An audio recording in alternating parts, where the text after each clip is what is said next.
Hey guys, thanks for tuning in. Today we're going to take a look at 8 great sci-fi TV shows. Now, there's tons and tons of great sci-fi out there. I mean, over the last 60 years we've had a lot of really good examples of science fiction on television. But today we're going to try and take a look at 8 specific great examples of sci-fi on the small screen. Now, these are in no particular order, and these aren't by any means the end-all be-all list of great science fiction. These are just 8 great examples of science fiction that everybody should check out.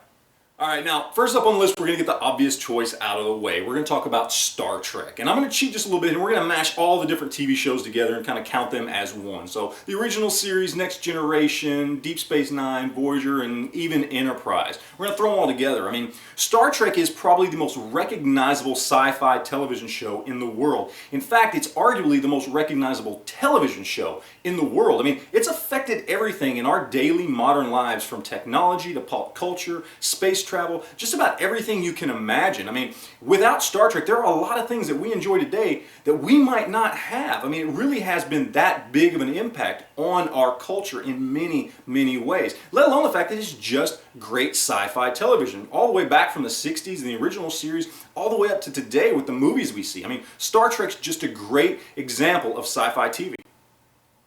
Alright, now next up on the list we have Sliders. This is just a cool, fun piece of sci-fi television history. Now, if you're under the age of 25, you might not even have heard of it, and if you have, you probably weren't old enough to appreciate it when it was on in the early to mid-90s. It only lasted 5 seasons, and quite honestly, the last 2 seasons, because ratings went down and they knew they were going to end the show, and they lost some of the actors, the original cast, the last 2 seasons really weren't that great, but the first 3 seasons of this show was really good, fun sci-fi television. I mean, really good stories put out there, had a great cast, had a great plot. I mean, the overall story arc, if you don't know what it is, it's pretty simple. It's about a group of people traveling from one parallel Earth to the next in an attempt to get back to their version of Earth, to get back home. And in doing so, they run across really cool versions of Earth, like somewhere dinosaurs still walk the Earth, or if Russia had won the Cold War and taken over the United States. I mean, just some really cool sci-fi concepts involving parallel worlds. I mean, all in all, it's just really great sci-fi and definitely worth checking out.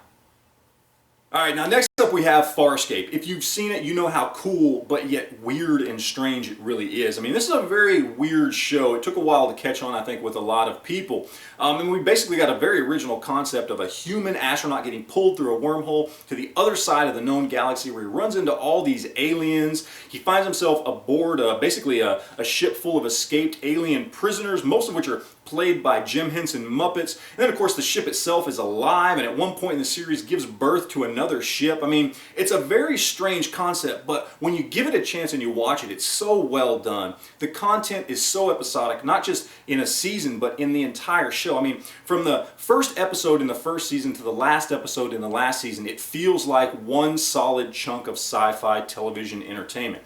Definitely something that if you haven't watched, go watch it on Netflix right now. Alright, now we have to talk about Firefly. Firefly is one of the best things Joss Whedon has ever done, and he's done a lot of great things, especially on the small screen. This is just a cool universe that Joss Whedon created, okay? So science fiction is very much just a backdrop for really good storytelling. I mean, we basically have this world that feels real. It feels like where we, as a society and as a species, will be in several hundred years once we've moved out among the stars. It's very dark, it's very gritty, it's very real. The characters are great, the acting, the writing, the overall plot is fantastic. Now, it only lasted 1 season, which is a real shame, but of course you do get the movie Serenity several years after the show was over that kind of wrap things up. All in all, one of the best pieces of sci-fi on television. Alright, now this next show was on for 10 seasons, which for a TV show is fantastic, but for a sci-fi TV show is phenomenal. Of course, I'm talking about Stargate SG1, the spin-off from the early 90s movie of the same name. I mean, if you've watched the show, you know it can be cheesy and campy, but it's so much fun to watch. It's got a lot of cool action, a lot of cool characters, there's a lot of humor in this show, and it's all put to this really cool backdrop of wormhole travel amongst the stars. I mean, it's a cool concept, it's a lot of fun, it's definitely worth checking out. I mean, if you haven't watched it, give it a shot. I know a lot of people kind of think it is cheesy. You maybe watched an episode and you went, not that great. But you gotta understand, it was on for 10 seasons for a reason. That's because people stuck with it and realized what a great piece of sci-fi it was.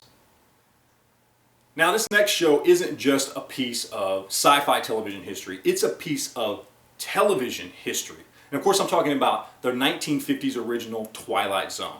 Now of course we got reboots in the 80s, the 90s, even in the early 2000s, but the 1950s original classic Twilight Zone series was one of the best science fiction anthology series ever. In fact, one of the best television series ever.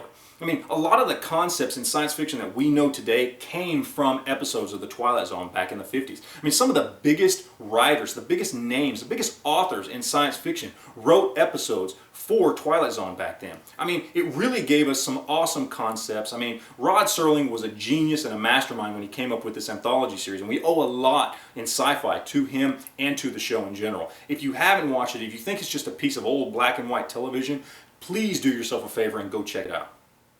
Alright, now this next show is something of a personal favorite of mine, Doctor Who. I love Doctor Who. I've loved Doctor Who since I was a kid. It's just a great, fun, action-packed adventure piece of science fiction. It really is just good storytelling. No matter who runs the show, who directs the show, who acts as the part of the Doctor, it's always been a good show, a great piece of science fiction. Yes, it's cheesy and campy at times, and yes, the special effects are a little subpar. You got crazy looking aliens and villains, but it really makes the show more endearing. The character of the Doctor and his companions draw you in and connect you emotionally to the show. I mean, it's very well written, very well done. It's been on for over 60 years. It's won multiple awards for being a fantastic show. I mean, a lot of people have overlooked the show because they think it is a little too cheesy and a little too campy. And I'm just telling you, give it a chance. If you can overlook those things, you will see the true heart of this show and the true greatness in science fiction that this show really is. Now last but certainly not least is Battlestar Galactica, BSG. Now I'm not talking about the 1970 original version, I'm talking about the reimagining in the mid-2000s. This is one of the premier pieces of science fiction television, period. Everything about this show was so well done. The acting, the cast, the writing, the plot, the concept, every line spoken, every character that was on screen drew you into this world and emotionally connected you in a way that for a lot of people, they had never been connected to a TV show like that before. It really brought something out in a lot of people, and it really is responsible for bringing a lot of people to be science fiction fans. In fact, I know a lot of people who just did not like science fiction at all. People who'd never even seen an episode of Star Trek, who loved this show and tuned in every single week to see what was going to happen next. I mean, what more can you say about it than that? It was something that changed the way a lot of people looked at science fiction. It was such an addicting television show on so many levels, and it was such an emotional show on so many levels, that it really has to be one of the 8 great sci-fi TV shows of all time. Alright guys, well that's it. That's my list of 8 great must-see sci-fi TV shows. If you haven't checked any of these out, at least give them a chance. Either buy a season on DVD or go check them out on Netflix. Either way, these are must-see television shows if you're a sci-fi fan. Now what I'd like you guys to do is leave me a comment down below. Let me know what your 8 great sci-fi TV shows are. And as always, I appreciate you guys watching. Questions, comments, send them my way, and we'll talk to you later guys. Thanks.